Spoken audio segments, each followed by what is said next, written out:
What does the T in T-square stand for? Trouble or truce? That's next on Horoscope Highlights.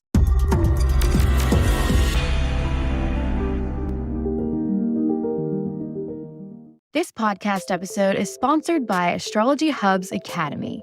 Wherever you are on your astrology journey, we have a class that will help you get to the next level. Hello, my name is Christopher Renstrom, and this week I want to talk to you about the fixed T-square that began on May 17th when Jupiter in Taurus squared Pluto in Aquarius, and then concludes on this Tuesday, May 24th, when Mars in Leo squares Jupiter in Taurus. So, what exactly is a T-square? Technically speaking, a T-square is made up of two squares that are joined by an opposition. So, if you think of three planets in the sky, you want to go with this one, move across to this one, and then halfway through that line, bring it down to a dividing point, which is going to be the square, so that this first planet squares this lower planet squares this other planet, and then the first planet we began with and the planet that we ended with form in opposition. That is known as a T-square. It looks like the letter T. What a fixed T-square tells us is that this letter T, with the planets at three different points, that's going to be appearing in the fixed signs of the zodiac. So what are the fixed signs of the zodiac? The fixed signs of the zodiac in calendar order are the signs that occupy the heart of the season, all right? So in other words, Taurus is the fixed sign of spring. If spring is made up of Aries, Taurus, and Gemini, then the sign in the middle is Taurus. So Taurus is basically the heart of the spring. It's the epitome of spring. When you move on to summer, you go Cancer, Leo, Virgo. The fixed sign, the sign that's at the center of the summer season, is Leo. So Leo is essentially the epitome of summer. With autumn, you go Libra, Scorpio, and Sagittarius. Scorpio is the heart of autumn, so Scorpio is the fixed sign of autumn. And finally, with winter, you go Capricorn, Aquarius, and Pisces. Aquarius is at the heart of winter. It is bookended by Capricorn and Pisces. So Aquarius is the fixed sign of winter.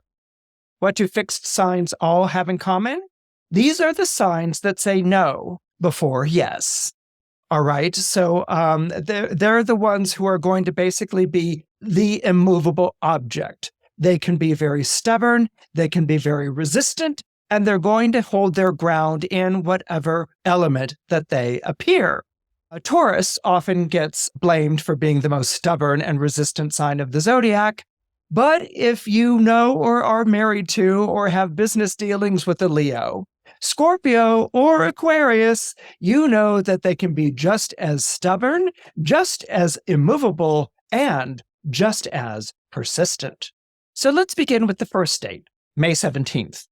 On May 17th, we begin with Jupiter forming a square to Pluto in the sky. Now, the reason why I say Jupiter is forming the square to Pluto in the sky is because Jupiter is the faster moving planet. Jupiter is the faster moving planet because Jupiter is closer to the sun in its orbit than Pluto is, which means that Jupiter takes a shorter time to go around the sun than Pluto will take. So because Jupiter is the faster moving planet, Jupiter is the planet that forms a square to Pluto in the sky by transit on May 17th. So that's the first date, May 17th. Our second date of this three-pronged T-square, our second date is on May 20th.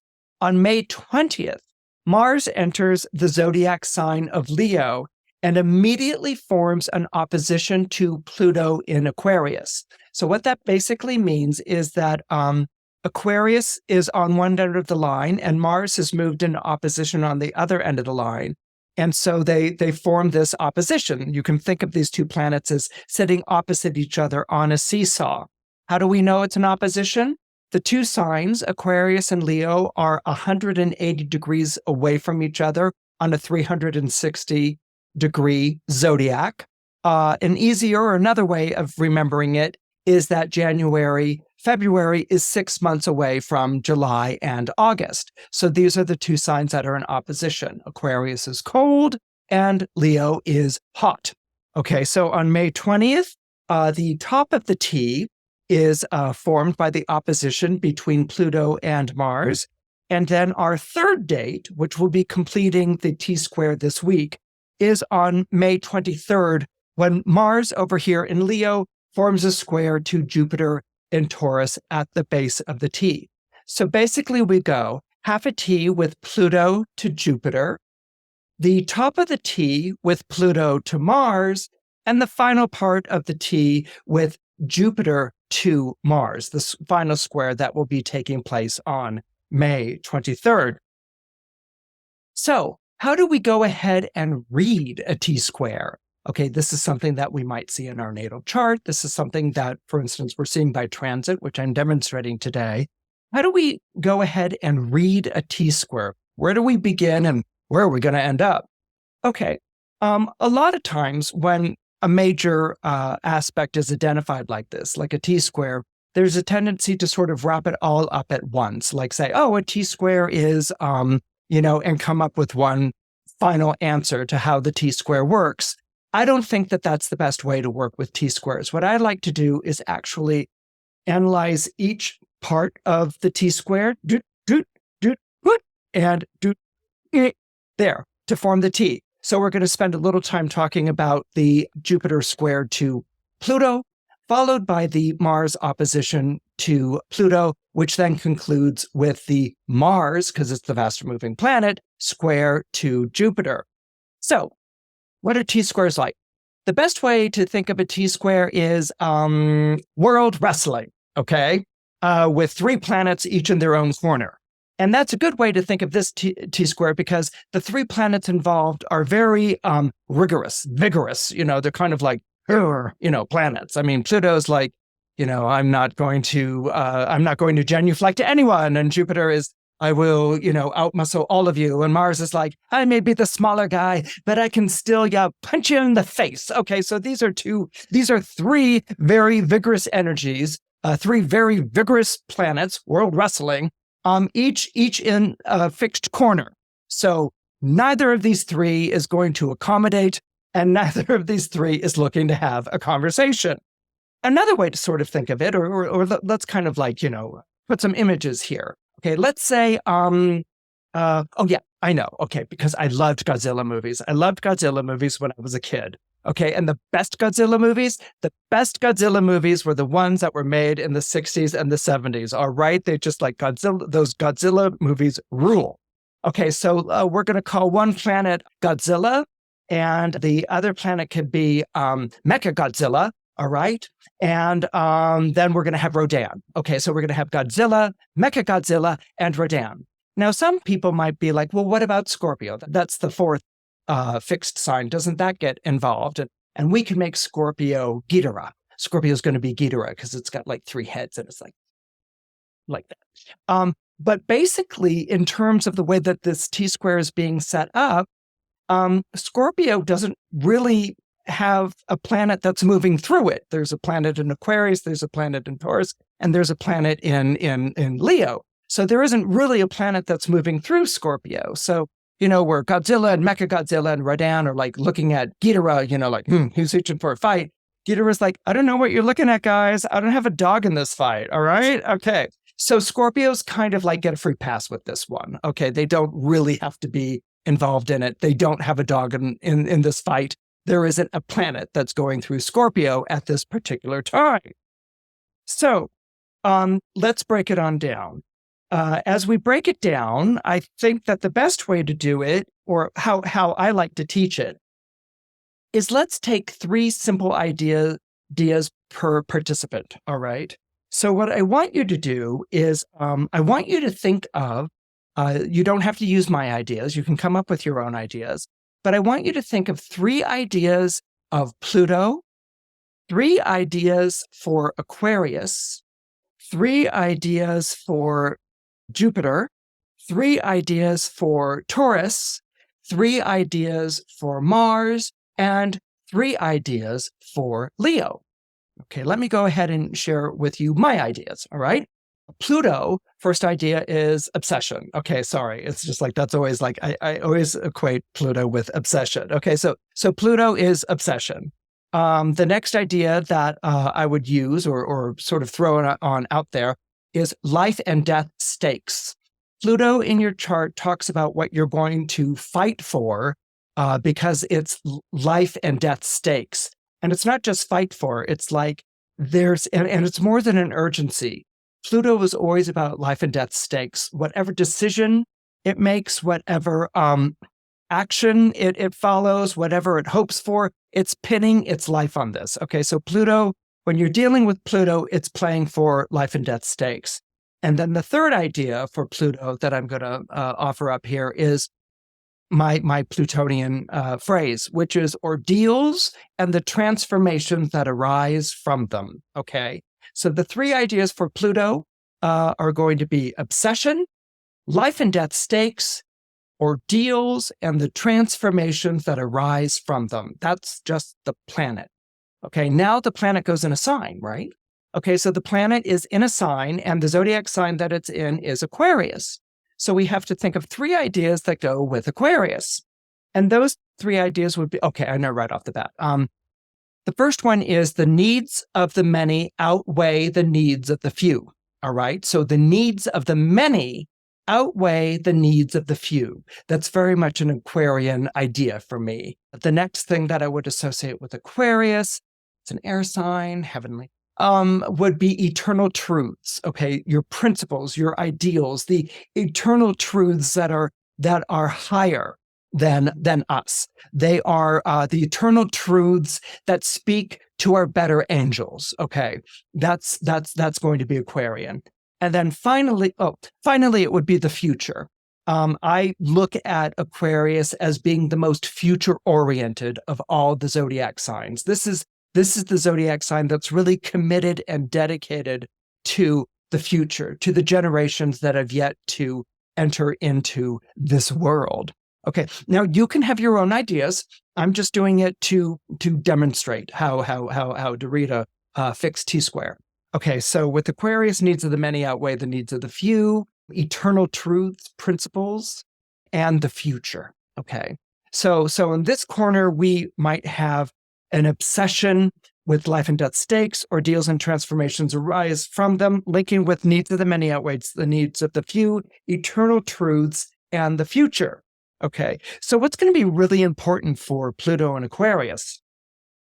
What's going to be really important for Pluto and Aquarius is that the needs of the many outweigh the needs of the few takes on life and death stakes. Okay, there's a real commitment to that. It's not just sort of like, oh, needs of the many outweigh the needs of the few. It's like a real commitment, like the fate of planet Earth depends on this. Okay, I mean, let's go there. All right, let's just like go there. Okay, so because you know what? Because Pluto goes there. Pluto always goes there. So there might be an obsessive quality to the needs of the many outweigh the needs of the few, or that's something that life and death stakes. Eternal truths. Okay, let's do life and death stakes are connected to needs of the many outweigh the needs of the few. There's an obsession with eternal truths. Okay, there's a real what is true. Okay, let's Pluto and Aquarius. What is true? What is really true? Not this, bullshit truth. Okay, what's real truth? Not what I feel is true. Not what I, think. What's true? Okay, what's your personal experience of truth? What's absolute true? Okay, this is going to be Pluto and Aquarius. Okay, it's the absolute highest in what humankind can be, and absolute truth. So true that everyone on the planet would like nod and say, that's true. That's absolutely true. That's where Pluto in Aquarius is going.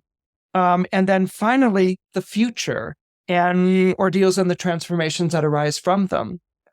It is such a commitment to the future that Pluto in Aquarius has such a commitment to the future that it knows that a few eggs are going to get broken to make an omelet. Okay, some difficult things may happen. Some rough decisions need to be made, but that's what you do to commit to the future. All right.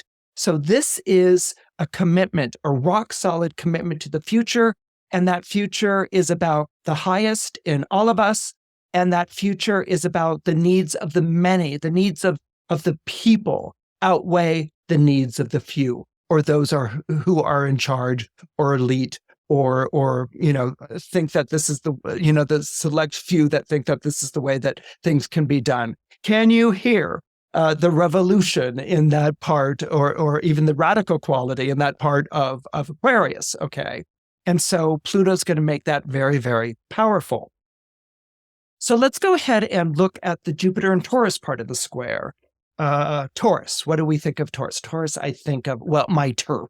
Okay. Taurians are very they're very territorial. Bulls are territorial. You don't go into a pen with a bull and say, "Hi, Ferdinand," and expect it to not be, what the hell are you doing here? And if you stay here longer than you need to, I'm coming after you, dude. Okay. So Taurus is territorial. This is my turf. This is my stuff. Taurus is also the fixed sign of spring, so it's pastoral, all right? And I love using the word pastoral with Taurus because that's Ferdinand the Bull in the story. He likes to go out to the pasture, sit under the cork tree and smell the flowers and just take in the sights, okay? And Taurians are not really aggressive unless they're provoked.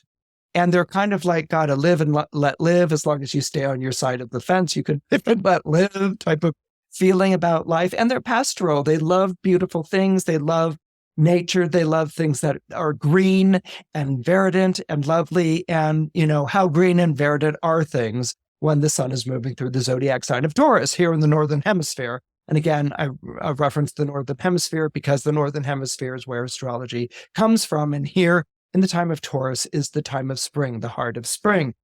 And then finally, I was playing around with stability. I was playing around with security. I didn't want to get too second housey with Taurus. And finally, I really set upon the idea of provide. People born in Taurus are natural providers. They're builders, but they're natural providers. And that's something that's really, really important to Taurus as a sign, is to provide. And that's what to me Taurus is really about. It's about providing. It's about sheltering. It's about looking after its own. Okay, so it's my turf, pastoral, and providing. Give me my patch of land. Let me work it. Let me grow my garden. Let me build my business. Don't mess with me. I'm going to just, do my thing, which is to make my small corner of the world really beautiful and lovely. And I want to really bring this pastoral idea of everyone getting along. I'm Venus ruled to the world, and leave me alone to my business where I can provide for the people that I care about and things along those lines. So it's not, Taurus isn't there for everybody. It's an earth sign. Earth signs all believe good fences make the best neighbors. Okay. So earth signs are always quartering off their, and Taurus does it the most magnificently. Okay, so let's think of 3 ideas that we might connect to Jupiter. Good fortune, right? We think of luck, good fortune with Jupiter. Higher purpose, okay, that everything in life has a higher purpose. We're not just put on this world to, club each other over the head and gather fruits and vegetables. There's a higher purpose being served by our civilization, by our existence, by our being.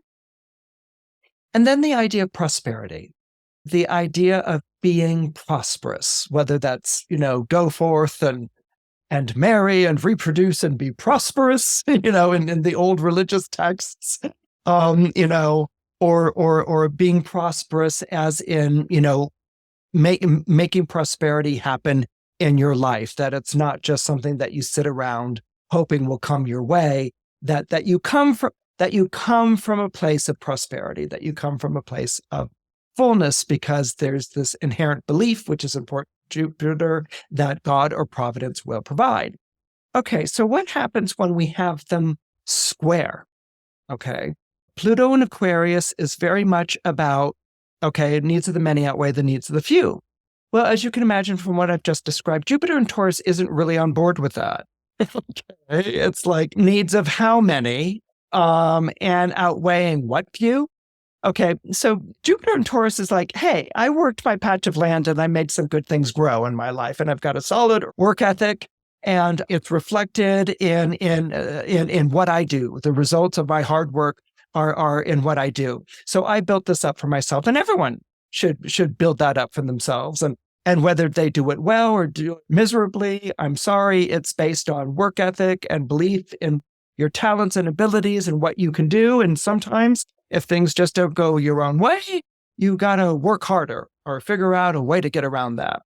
And Pluto in Aquarius will be like, well, not everyone is going to be privileged like you. Not everyone has their patch of land. Not everyone has something to work with. And so that's why we need to ensure that everyone gets a sense of prosperity, whether they work or not. It shouldn't be conditional. It shouldn't be, based on these things. Everyone should have this.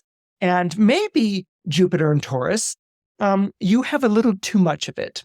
And maybe you could share with your neighbor, or you could share with the other people in your community, in a sort of give back kind of way.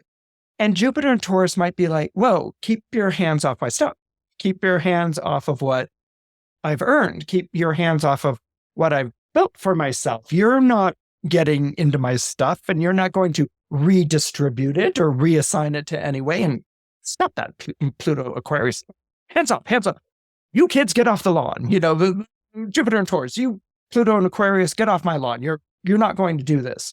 And so sort of bringing that into, this might be the struggle, that first state that I talked about. But this might be, on a larger term, a feeling of society or even government outweighing or making decisions about your Jupiter and Taurusness, okay? And with Jupiter and Taurus, I'm always going to use as my default association earth signs. Earth signs are about health and wealth.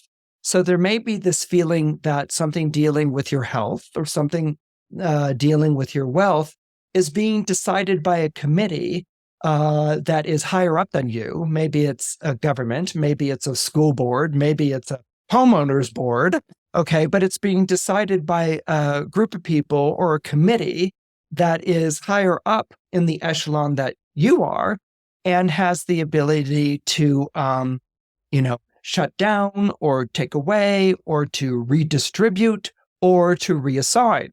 Okay, so that might be the first part of the square. The Jupiter POV would be like, keep your hands off my stuff. You're not reassigning anything. And the Aquarius POV would be like, you have too much. This isn't just about you and yours.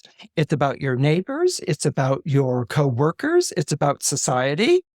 And you should give some of this up. You should share. You should do what's good for the good of everyone involved.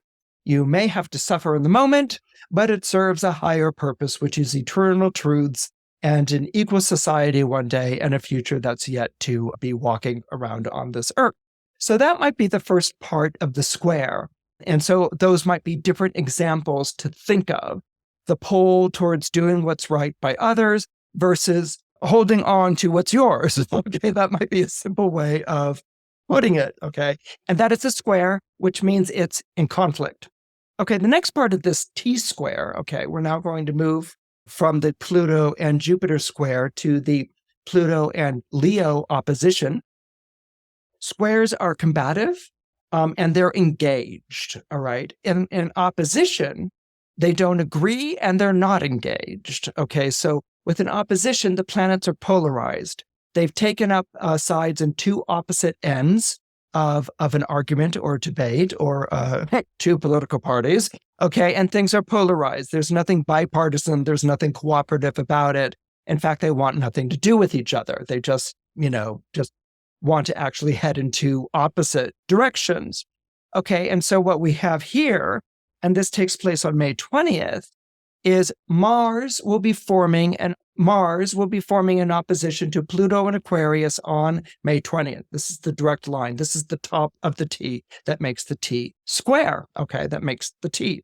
Okay, so we're talking about the top of the T. Mars is forming the square because Mars is the faster moving planet than Pluto. Mars is closer to the sun in its orbit than Pluto is. And so Mars is just kind of like passing on through and it's going to be forming the square. Okay, So we have our Aquarius, our Pluto and Aquarius idea. And so let's add to this our Mars in Leo idea.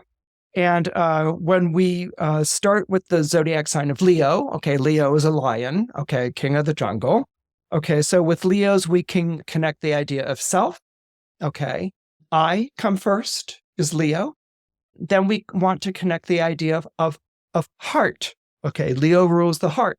The phrase lion-hearted means courageous or noble. So heart is very important to Leo, the idea of heart, of being affectionate, of being loving, of being noble, of really being the role model, the leader. A lot of astrology books will say that Aries is a leader. I haven't found that to be the case. Aries will take the lead, but Leo is the leader. Leo is the top of the heap.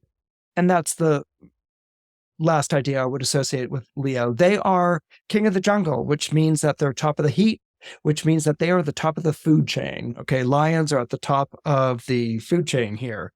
And so it's going to be self, heart, and top. Okay, I'm important. You know, what I feel is important, what I say is important, everything about my life is important. And people look to me and they look to me, and I need to be a role model, an upstanding role model for them to follow. And this is pretty much what Leos will do. Okay, so then we're going to take that's Leo. You know, it's warm, hot, affectionate, the hottest time of the year. And then we're going to add Mars to Leo. Mars is gumption and drive, or the first ideas that come to mind. Okay, Mars is really about drive. Mars gets you what you want. Okay, so Mars is all about getting you what you want. I want what I want, and I want it now. That's Mars. There's an urgency to Mars, and also Mars is about fight. It can be outward fighting, like Godzilla and Mechagodzilla, or going at it. But it can also be putting up with the fight. In other words, taking the blows or enduring hardship. Or being, tougher than, have you ever seen those gritty movies where they're like, tell us what the secret formula is that was being secreted across the channel, punch, punch, punch. And the guy's like, is that the best you can do? And they're like, we're going to punch you again. Tell us the formula, punch, punch, punch. And it's like, you call that punching me out? You guys are wusses. And it's like, oh, okay, so that's Mars. So Mars is not only punching, but Mars can also be about taking it, toughing it out. Okay, is going to be Mars. So here you've got Mars in a very fiery sign. Okay, a sign that really looks to itself, it relies on itself, and it wants to really, Mars in Leo wants to be the best that it can be, but actually I'm going to go a little further.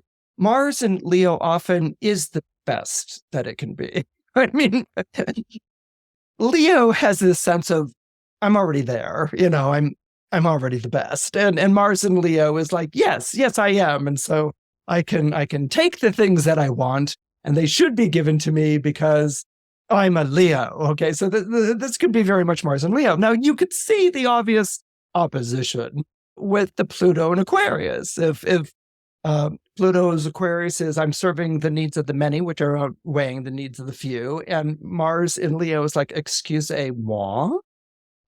What are you doing here? What do you mean the many? There's such a thing as best, and being exalted and celebrated, and this is something that's very important. And taking away my prize. Okay, Mars in Leo is like entering a contest, and then someone says at the beginning of the contest, you know what? We got rid of the idea of prizes. Everyone's just going to do the best that they could do. Okay, and at the end, everyone's a winner. Okay, Mars in Leo is like, what? Huh? What do you mean? No prize, no trophy, no point to trying our hardest. Everyone's a winner. That might be a Pluto and Aquarius idea. We're taking away prizes, and everyone's a winner, and everyone's the same. And that would be absolutely opposed to a Mars in Leo, which is going to believe in personal excellence, beginning with its own, and so that idea of an opposition, you could sort of see that playing out.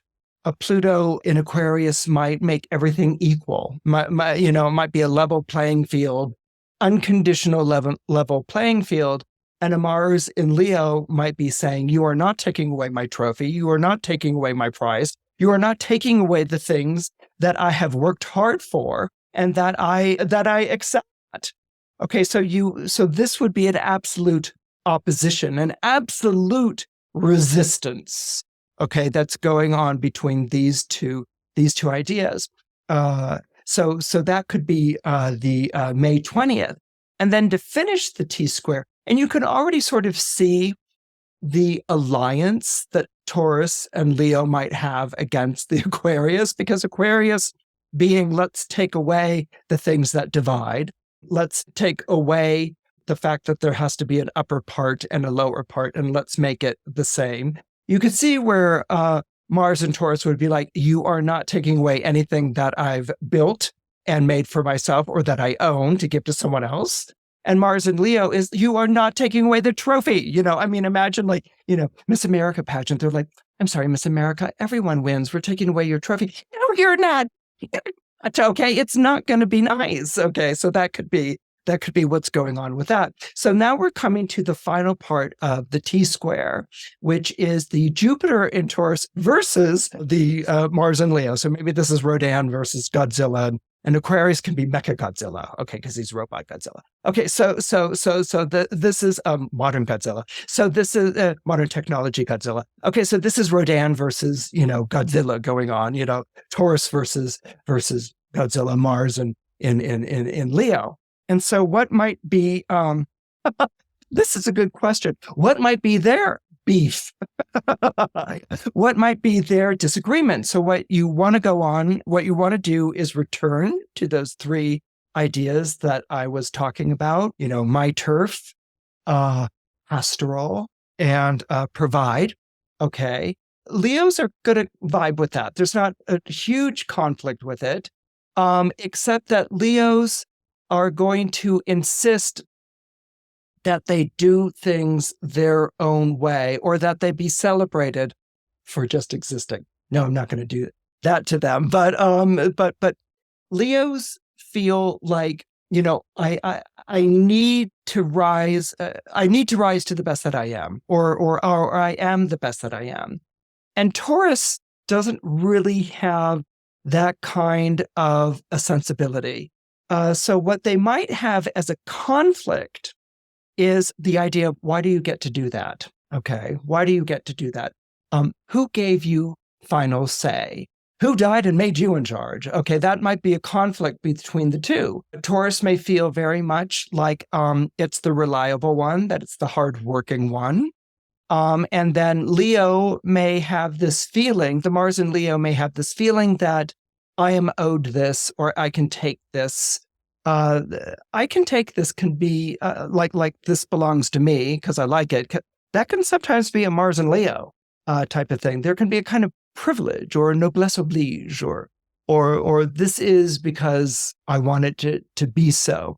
And that can get on the wrong side of a Taurus. That can make a Taurus see red, especially if the relationship that's being described in this last square on May 23rd is between someone who's been the reliable one and someone who's been more sort of like, well, you serve me. Now that doesn't mean that the person saying you serve me is a horrible person, but it might mean like they're a manager or a superior in some way. We could reverse it. It could be a favored child. Okay. And so the Taurus might all of a sudden have reached the point, and we talked about this a little bit before, of like, I'm tired of doing this for you. And it may sort of like stop its plow in the middle of the field, the bulls pulling it, and say, I'm tired of doing this for you. Why don't you lend a hand, or why don't you help out in some way? And the Mars and Leo might be like, well, why? Or go back to work, or why should, or that's what you do. I do my thing, which is read the newspaper and smoke a pipe, but that's what you do, which is plow the field or whatever. So there may be a conflict in which the Taurus part of this T-square is now going to sort of try to change the rules, and say, I've spoiled you or you've relied on me and now I'm going to sort of change these rules. It's kind of being fed by the, hey, maybe there's something to that needs of the many outweigh the needs of the few. And maybe there is there is something to the elite getting away with things and maybe they should pay for things or help out. And Leo's going to be like, why are you changing the rules all of a sudden? And who are you to change the rules? So there might be a little bit of that kind of conflict where Taurus might expect the Leo to bend the knee, and the Leo's like, I'm not bending the knee for anyone. There's been no rule change here. So these are the ideas. These are the ideas that I would want you to keep in mind as this T-square unfolds. It's been unfolding from last week and into this week. And sort of see if you see any of these characters' voices or even situations that are playing out in your life. Transiting planets refer to where the transits are right now in the sky. We've got the planets in the horoscope, and always think of your natal horoscope as a screenshot of the sky at the time you were born. It's static because those are the points of light that we're going to diagram and describe your personality by, and your unfolding purpose in life. But transits, obviously the planets have been in motion since the day that you were born, and so they're in constant motion. And as they go over angles or aspect different signs, or as we're talking about today, form this T-square in the chart, they may bring about events that might have some resemblance to what I've been describing. But the other thing that they do is that they can sow the seeds. They can sow the seeds to future events. And in that case, you'll want to see what happens when Venus travels over the same territory from June 5th to June 11th. I hope you enjoyed this week's episode of Horoscope Highlights. Please don't forget to comment, like, and subscribe. Your support means a lot. See you next week.